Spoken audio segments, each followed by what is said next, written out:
At my uncle's while reading, he scoffed that I never visited. Then the lawyer cleared his throat and opened the envelope I had left with evidence the real, named me, and a shaky argument began that everyone filmed on their phones. I, 32M, stood in the lawyer's office, trying to keep my breathing steady while my cousins whispered among themselves. The mahogany conference table felt like it stretched for miles, and every creak of the leather chairs echoed in the tense silence. My uncle had been dead for 3 weeks, and this was the first time I'd seen most of these people in over a decade. The lawyer, a thin man with silver-rimmed glasses, shuffled papers at the head of the table. My aunt sat closest to him, dabbing her eyes with a tissue even though I hadn't seen actual tears. Her 3 children flanked her on either side, and I'd taken a seat near the door, as far from them as possible. My cousin Derek leaned back in his chair, arms crossed, staring at me with undisguised contempt. He looked like he'd gained weight since I last saw him, his face fuller and redder. He muttered something to his brother that made them both smirk, and I felt my jaw tighten. The lawyer began reading the will, his voice monotone and professional. Everything was going exactly as I'd expected. The house went to my aunt. The car collection was to be divided among the cousins. Various investments and accounts were distributed to family members who'd been present at every holiday, every birthday, every Sunday dinner. Then Derek spoke up, his voice dripping with sarcasm. He said I had some nerve showing up here after never visiting Uncle James when he was alive.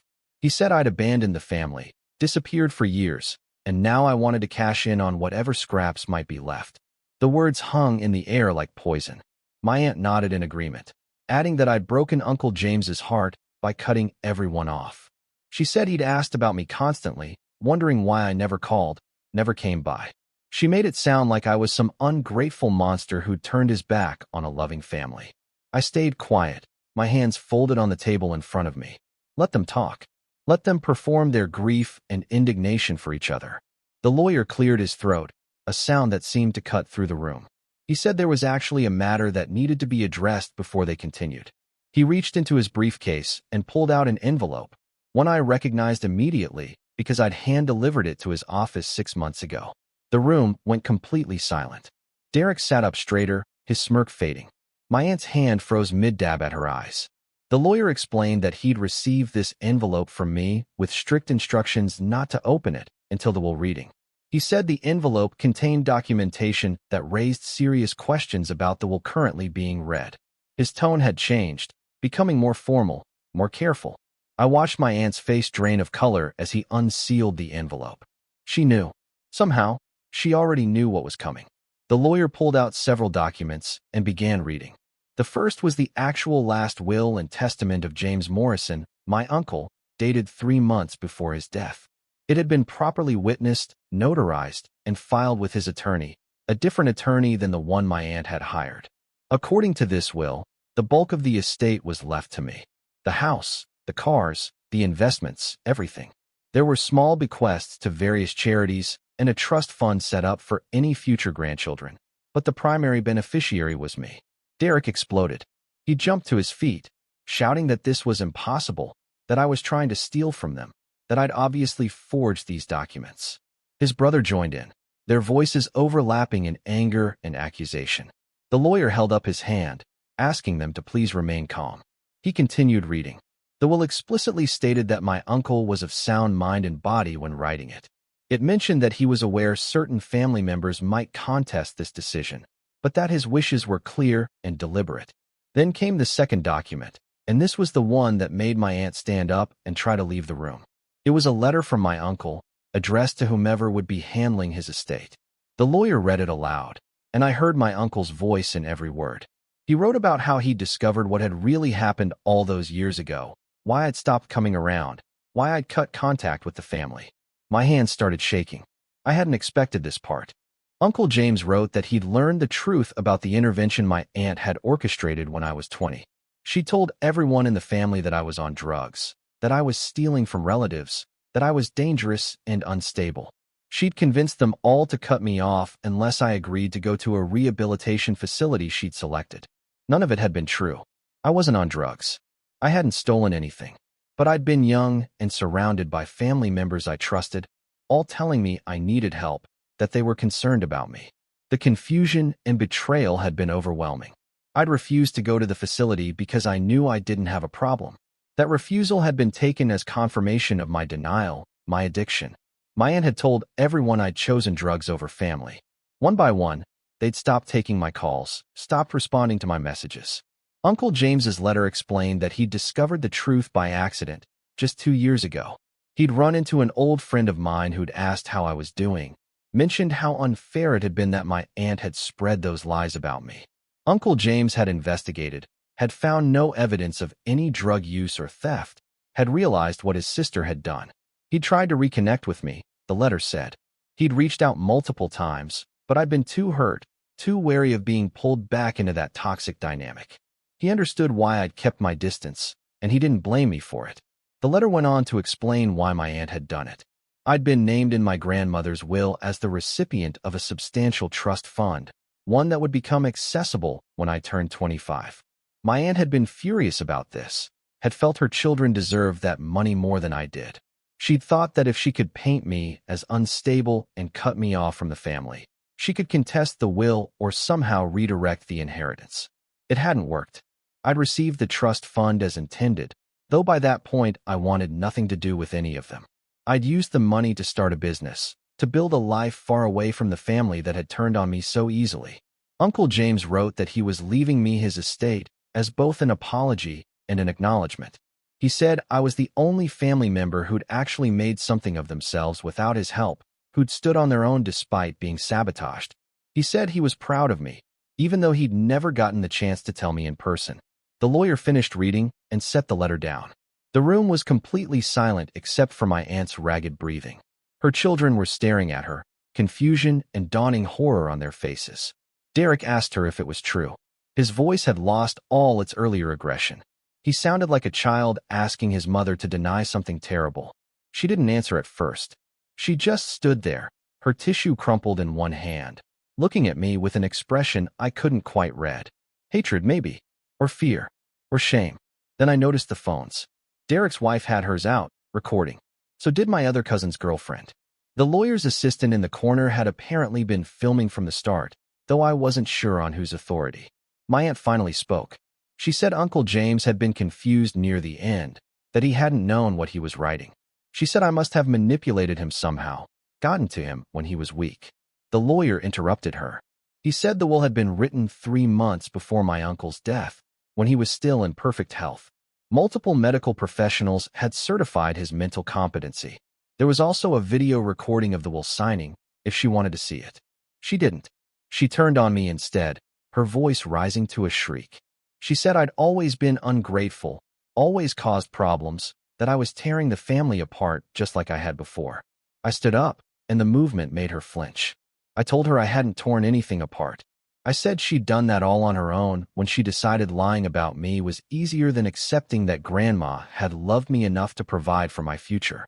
I said she'd stolen years of my life, poisoned my relationships with people I cared about, and made me doubt my own sanity. I told her that Uncle James had tried to make it right, had tried to correct the harm she'd caused. And even in death, he was still more of a parent to me than anyone in that room had ever been. Derek asked what would happen now. He was looking at the lawyer, not at me or his mother. His voice was small, defeated. The lawyer explained that the will I'd submitted was legally sound and would supersede the fraudulent one my aunt had presented. He said there would likely be an investigation into how that false will had come to exist in the first place. He strongly suggested everyone cooperate with that investigation. My aunt's lawyer, a nervous-looking woman who'd been silent until now, spoke up. She said she'd received the will from my aunt and had no knowledge of any impropriety. She was already gathering her things, clearly wanting to distance herself from whatever was coming next.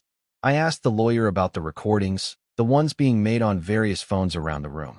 He said that since this was a semi-public proceeding and everyone present had been informed they could record, the footage was legal. What people chose to do with it afterward was their business. That made my aunt go pale again. She knew, just as I did, that this would spread.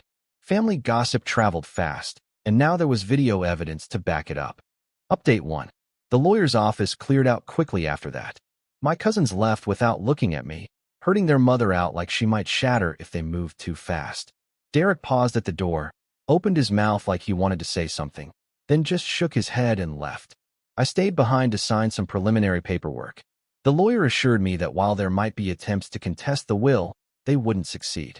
Uncle James had been meticulous in his documentation.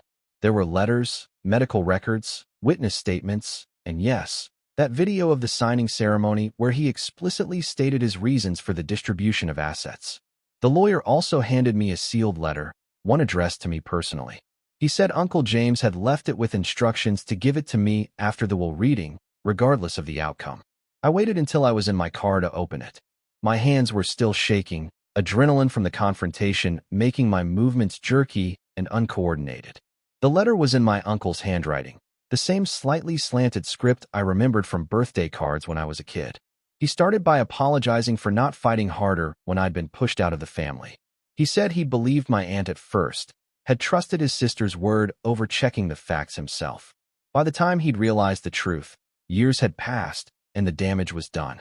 He wrote about trying to find me, hiring a private investigator to track down my current address and phone number. He'd called twice, he said, but I'd never answered. He understood why. He said he probably wouldn't have answered either, in my position. The letter detailed everything he'd discovered about my aunt's scheme. She'd not only lied about me, but had actively prevented other family members from reaching out. She'd intercepted messages, blocked my number from phones belonging to elderly relatives, even told people I'd moved overseas and didn't want contact. She'd constructed an entire narrative about my supposed downward spiral, complete with fabricated details about arrests and hospitalizations that never happened. Uncle James wrote that he'd confronted her about it a year ago.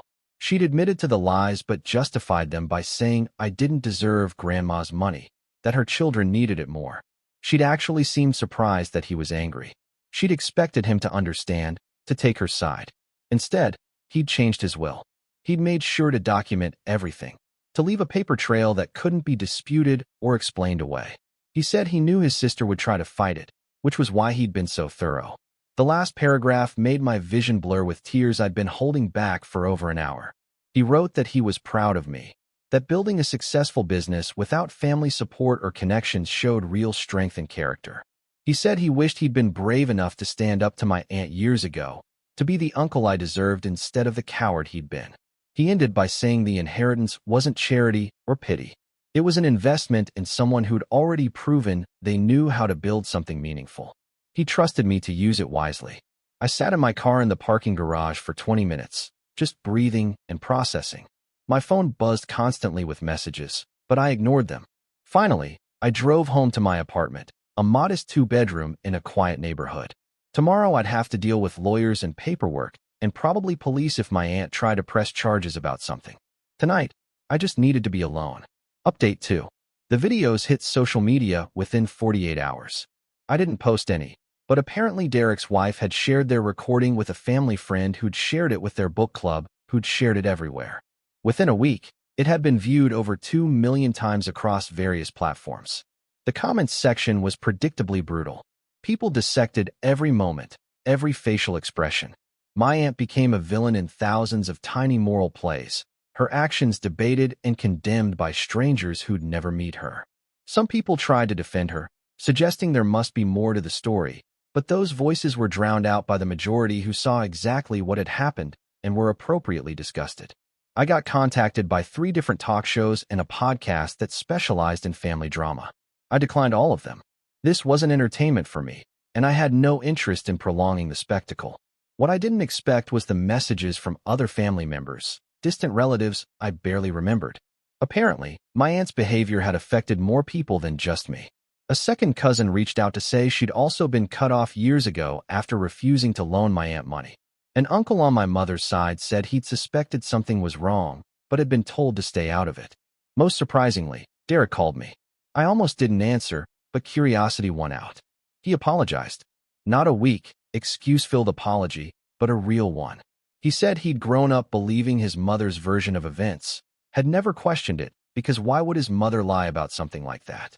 He said watching the lawyer read that letter, seeing the documentation, had shattered something fundamental in his worldview. He asked if we could meet for coffee. I said I'd think about it. I wasn't ready to rebuild those bridges yet, if ever. The hurt went too deep, had calcified over too many years. The estate transfer took 3 months to fully process. My aunt did try to contest it, hiring an expensive lawyer and filing multiple motions. All of them were denied. The evidence was too clear, the documentation too thorough. Her lawyer eventually withdrew from the case, reportedly telling her that she was wasting her money. In the end, she settled for the small bequest Uncle James had left her in his real will, $20,000 and some personal items. It was generous, considering what she'd done. My cousins got nothing except the knowledge that their mother had sabotaged my life for money they'd never receive. I sold the house. Too many memories, none of them good anymore. The car collection went to auction, with proceeds going to a charity that helped young people aging out of foster care. Uncle James would have liked that, I thought, taking care of kids who had no one else. The investment portfolio I kept. It was substantial, enough to expand my business and set up my own charitable foundation. I established a scholarship fund for first-generation college students, named it after my uncle. Update 3. 6 months after the will reading, I got a letter from my aunt. Not an email, an actual handwritten letter delivered through her lawyer to avoid any harassment charges. She didn't apologize. Instead, she wrote 3 pages explaining why she'd been right to do what she did. I was young and naive when Grandma died, she wrote. I wouldn't have known how to handle that much money. Her children were struggling, needed help with student loans and mortgages. She'd been trying to protect the family assets. The letter was delusional, a masterclass in justification and rationalization. She'd rewritten history in her own mind until she was the hero of the story, the misunderstood matriarch trying to hold everything together. I didn't respond. There was no point. You can't reason with someone who's constructed an entire alternate reality to avoid confronting their own choices. Derek did meet me for coffee eventually, about 8 months after everything happened. We sat in a neutral cafe neither of us had been to before and had an awkward, halting conversation. He told me his parents were getting divorced, that his father had finally acknowledged the manipulation and lies he'd been ignoring for years. Derek asked if I thought we could ever be family again. I told him honestly that I didn't know. The people who were supposed to protect me had turned on me instead, and that kind of betrayal doesn't heal just because the truth comes out. Trust, once broken that completely, might never be repaired. But I also told him I didn't hate him. He'd been a victim of my aunt's lies too, in a different way. We agreed to take it slow, maybe message occasionally, see if something could be rebuilt from the ruins. I think about Uncle James sometimes, wonder what he'd make of how everything turned out. The business is doing well, the foundation is funding its 3rd year of scholarships, and I've started reconnecting with a few family members who reached out after the videos went viral. My aunt moved to another state, I heard. Couldn't handle the looks she got at the grocery store, the whispers at church. Her friends had seen the videos too, had read Uncle James's letter describing what she'd done. Social consequences, it turns out, can be more devastating than legal ones. I never wanted revenge, not really. I just wanted the truth to come out, wanted people to know I hadn't abandoned anyone. Uncle James gave me that, even after death. He gave me vindication, yes, but more importantly, he gave me proof that I hadn't been crazy or wrong to walk away. The inheritance was significant, but that letter he left me was worth more. Knowing that someone had believed me, had cared enough to investigate and document and fight for me, even when I'd given up on fighting for myself, meant everything. I keep it in a frame on my desk now, that last letter. On difficult days, I read it again and remember that family isn't just about blood. It's about who shows up when it matters, who tells the truth when lies would be easier, and who fights for you even when you're not there to fight for yourself. Uncle James did that. And maybe that's the only revenge that really matters, being proven right by someone who mattered, having your truth validated when everyone else chose comfortable lies. If you'd like to see more stories like this, a gentle tap on the subscribe button would mean the world to us.